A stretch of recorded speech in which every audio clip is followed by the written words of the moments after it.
All right, what's up, guys? So I want to talk about this today. This is big in the world of finance. I want to bring this to you.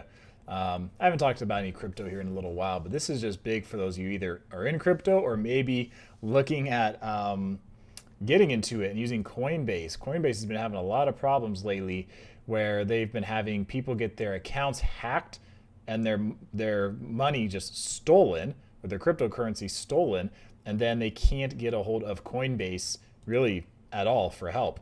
So the article's actually a little lengthy, but I'm going to shorten it for you. I'm going to just hit the high points for you.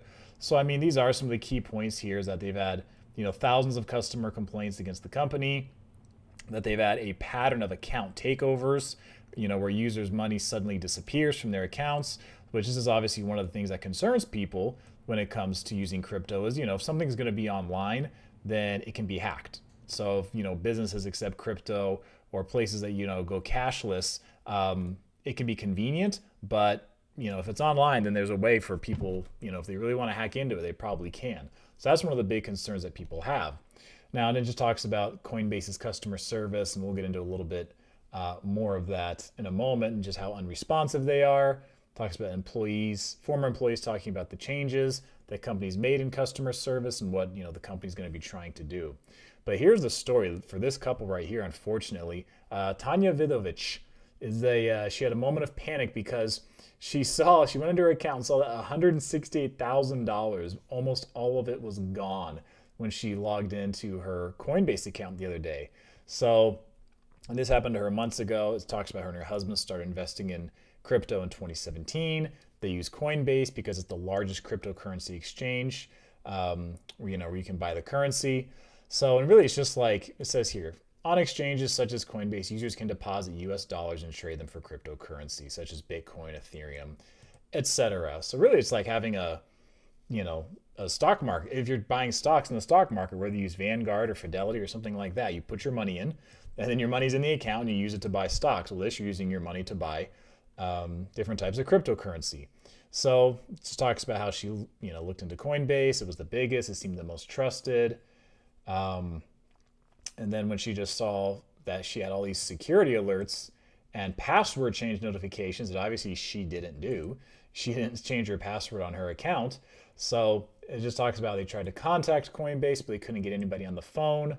And again, mentions they have had thousands of complaints of account takeovers. So people just getting their accounts hacked and their cryptocurrency is just being stolen right away from them. And there's nothing that can really be done because look at this part right here. It says, making the issue even worse. Cryptocurrency transactions cannot be reversed, according to the FBI. Experts say once criminals access an account, funds can be drained in minutes. So really, you can't reverse the transaction. So, I mean, there's really no protection in that regard. I mean, if this happens, it's like you have nothing to really protect you from it if someone does actually wind up hacking into your account. So it gives a little backstory here on Coinbase and how they went public in April with a market cap of 65 billion. And they have over 68 million users in 100 plus countries, over 2,100 full-time employees, and over $223 billion in assets, according to the company. So, I mean, they're obviously a huge player in the cryptocurrency space. So for them to have something where they have this many customers getting hacked and getting their crypto stolen is obviously not good for them. It's obviously not good for crypto either because it's going to have people less confident. They're going to be shaky on investing in crypto if they don't feel like the money they're putting in to some place is going to actually be protected. So the company going public in April was a big deal, obviously, because it kind of helped legitimize crypto to a lot of people because it was obviously very foreign. Only so many people knew about it really until the last couple of years, right? Now it's way more mainstream. So, and it talks about here how the company has grown rapidly and, the complaints have gone up. They've had more than 11,000 complaints filed with the FTC since 2016. And how, that's really just part of it. When you have a company that's growing rapidly, it can be hard to keep up with that growth. And later in the article, it talks about how the company has changed some of their customer service practices over time. They used to have live chat, so they could just answer questions back and forth real quickly with people. But then they got rid of that and they switched it to email, which one of the former employees says later in the article that, what used to take them minutes to resolve a problem now took them 5 days, and they just got a huge backlog. They couldn't keep up with it. And here's how much was left in the account for this couple here that had 168,000, and then when they checked, there was only $587 left. So then it goes into another person here who had, their cryptocurrency stolen as well. Talks about how in over a 4-minute stretch, almost 35,000 in various coins disappeared from this guy's accounts. I mean, how wild is that? And then the response he got from Coinbase was that, he felt like Coinbase really told him, yeah, sorry. But listen to this part right here.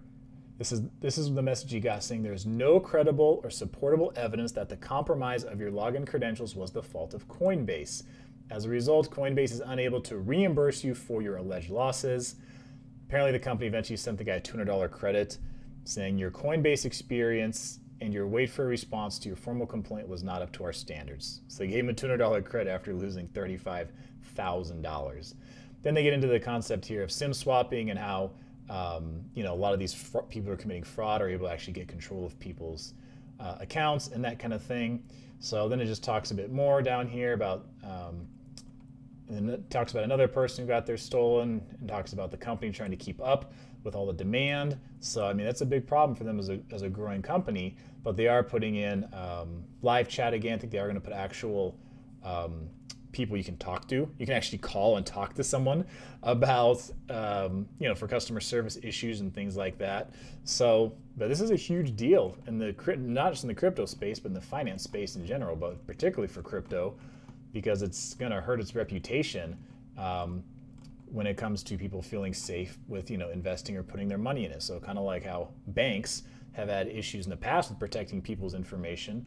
I mean, these platforms like Coinbase and others are going to wind up facing the same thing. They're definitely going to be targets for hackers. So they have to invest a lot to try to keep people's accounts safe, or else, if it gets bad enough, you end up going out of business. So tell me what you think about this down below. If you guys use Coinbase or some other, platform for buying crypto, I mean, I want to hear about it, hear what you think about the safety, the security side of it. And like the video, and I will see you guys again soon.